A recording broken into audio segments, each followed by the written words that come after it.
I made this ketchup at home and I went ahead to bake my pizza with it, and it came out really nice and delicious, as you can see.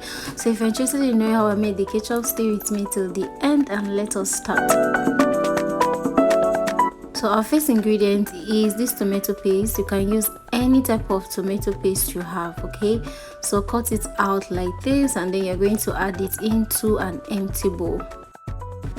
If you are watching my video for the first time, you are welcome to my channel. Thank you so much for viewing.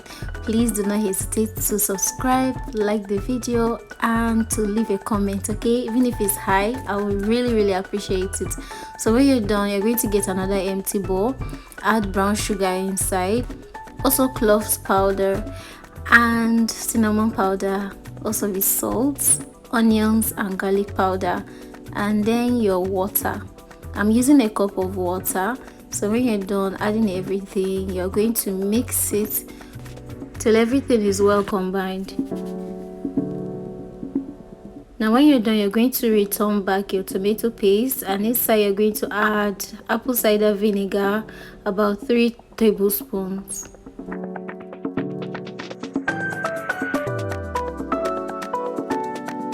This is the last one. So you're also going to add in your liquid mixture inside, okay? Everything.